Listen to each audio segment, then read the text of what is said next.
It's the worst kept secret in the offseason thus far in the NFL. He is a great coach. I will not dispute that. I think he's going to be great for Justin Herbert. I think he's going to be great for the Chargers. I think it gives them at least a presence now with a coach that has a winning track record and whatever fan base they have. I think they should be excited about that. He's going to be in a division that has Sean Payton and Andy Reid in it. The other coach, obviously, is Antonio Pierce over there at the Raiders. So, in the coaching, matchups, I mean, he's got his hands full. Sure. And he'll have his hands full for at least so will 4 they. games. And they will too. And of course, he'll try to get the best out of the quarterback. He'll be unrelenting. He is not going to be all that flexible. And again, another college coach leaving because of what is going on in college and the crap that they have to put up with.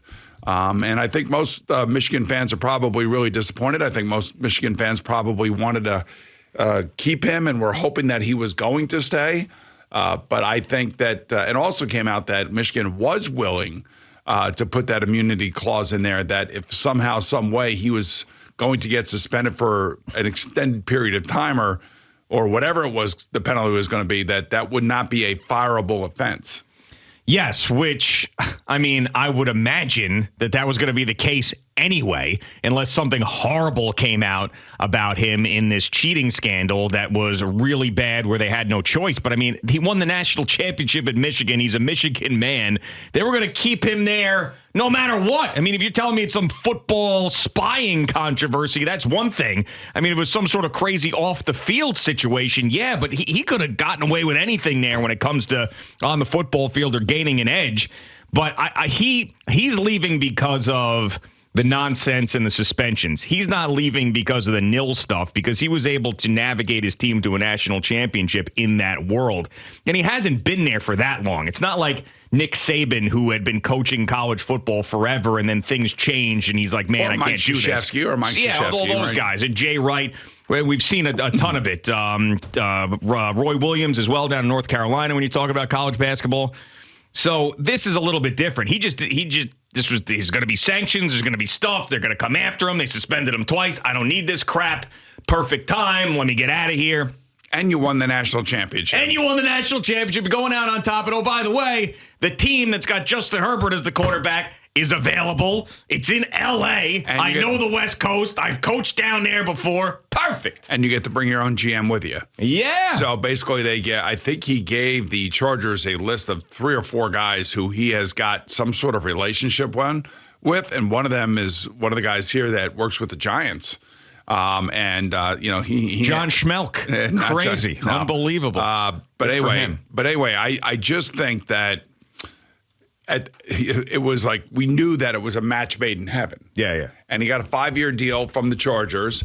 He usually, because he grinds and because he has expectations, he usually wears out his welcome in certain places. Yeah, because he is so demanding. Now, here's the thing.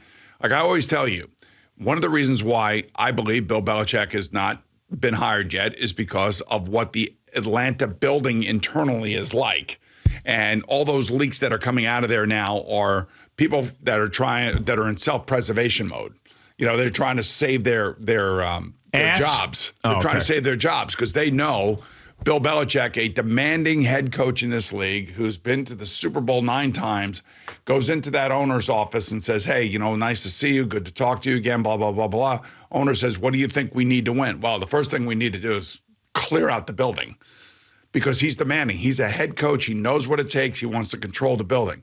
This is why a lot of these coordinators and lesser-known coaches get hired because they're not nearly as demanding when they go in because they don't know what to demand. They don't know what they're stepping into. They don't know what the building is like. They don't know who, is the assistant GM. They don't know who, the business manager is. They don't know any of those people. And sometimes those people are the people that are pulling the team down, and you don't even know that because you're so focused in on being a head coach and trying to get the best out of your team on the field that there are other people pulling against you within the building. And that's why a head coach of the stature of Bill Belichick is so hard to hire. Same thing with Jim Harbaugh. This thing, I think we all felt like it was going to happen, but Jim Harbaugh's agent had to make sure he was getting assurances from the Spanos family, the owners of the Chargers, that they could meet the demands that Jim would want. And it's not only his contract that he wants a certain amount of money for assistant coaches. He wants to hire as many coaches as he can, and he wants to give them the best, contract that he could possibly give. So the owners not only are just hiring the coach, but they also are dealing with a guy who knows what it takes to win, not only in the NFL, but of course in college. The same thing he was doing in Michigan. Hey, I need $160 million for a new weight room. Yeah, of course. And guess what? They got it. They would get everything that he wanted, and obviously they reaped the benefits of that. Another thing with Belichick I do think that is at play. Like, let's just say that Bill Belichick and Tom Brady left New England at the same time, and Belichick was available at the same time Brady was. None of this stuff would have been going on. Someone would have hired Bill Belichick now. It would have been 3 years prior, so it would have been 3 years younger. You wouldn't have seen what happened after Tom Brady left, and people would have said, screw it. I don't care who's in my building, whatever. Bill Belichick is the guy. And I think that after what you saw, them be so terrible, him hire Joe Judge and Matt Patricia to run the offense, to be one of the worst teams in football this last year. It's like, see Tom Brady go win a Super Bowl. There's definitely a little bit of bloom that came off the rose in the last couple of years without Tom Brady, whereas I feel like if he were available a couple of years ago, it would have been like, boom, done, here, hire who you want. I don't care. Guys like Rich McKay can go screw. No. It's hard to hire a coach of Bill Belichick's stature. It's just hard. It's hard because there are demands that you don't understand, that I don't understand. None of us understand. And, he's in there and he's talking, and I'm sure his agent is talking to whoever is representing the Falcons. And, there's a lot of stuff that goes on. It's not just a contract for the individual coach. There's so much other stuff that has to be agreed upon, and you have to make sure that you clearly understand what you're getting and what he is stepping into. And that's why it's never just easy. Like, we all would have thought, like, I'll go get Bill Belichick. How could you lose if you don't? Well, let me just tell you something. There's a lot that goes into hiring him. And it's not like hiring Brian Callahan from the Bengals. It's not like hiring Ben Johnson from the Lions. It's not like hiring Bobby Slowick from the Texans, or Raheem Morris from the Rams, or Antonio Pierce, who basically caught lightning in a bottle and the players love him.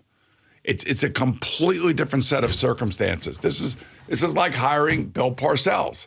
Like when he left the Patriots to come to the Jets. You remember all of that? Of course. Like, all that, like, it took forever, like, to figure it all out and everything. And yeah.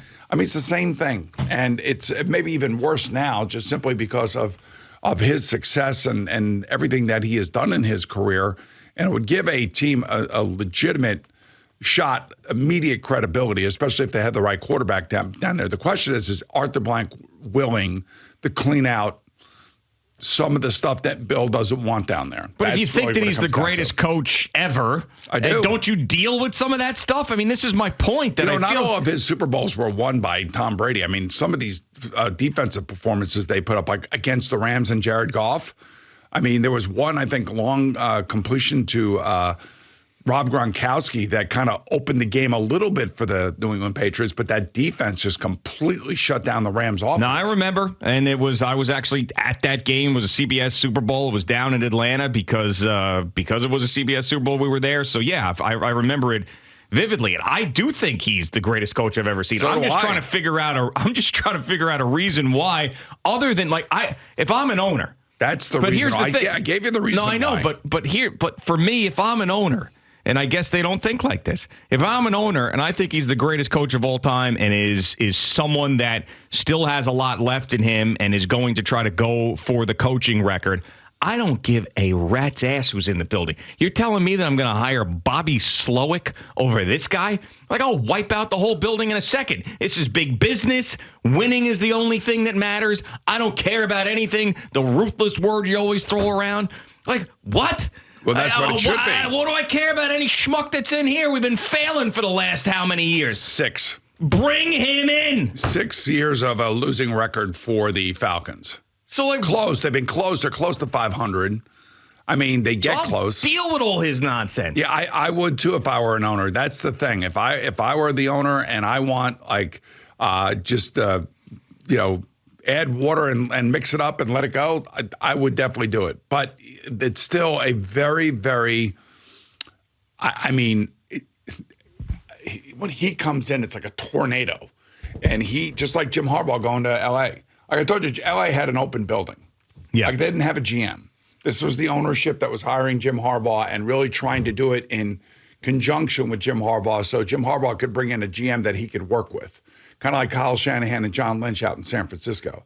And by the way, the brain drain for the San Francisco 49ers over the last 3 years, like from their scouting and front office and all these other guys getting, GMs like Adam Peters down in Washington. Sure. You think about the amount of people that they have lost, like it's remarkable the success that they've had and all the people that are now given opportunities to go try to replicate that somewhere else that are coming out of that front office. Of course, the Jets got the worst one.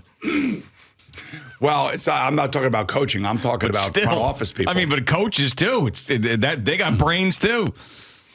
Coaches, front office, everybody. But I'm just talking about the brain drain from the front office. That's what I'm talking about. But I do know that that everybody else is still in play. Other guys are still in play. Other guys are still, going through their interview process. We may find out something next week, depending on who wins these championship games. I'll tell you one of the guys that I really do like, and the more that I watch and the more that I see and the more that I listen to his interviews going into this game, is the defensive coordinator for the Ravens, Mike McDonald. He's another one that really has a presence and it comes off really, really top notch. The question is, does somebody want a defensive coach?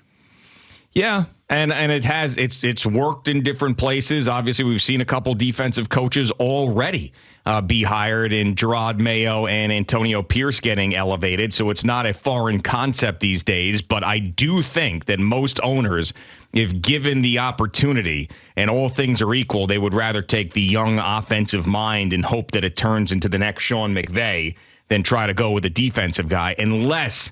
I mean, D'Amico Ryan's had a ton of success, but he's going to lose his offensive coordinator. He was a defensive guy in his first year. Yes.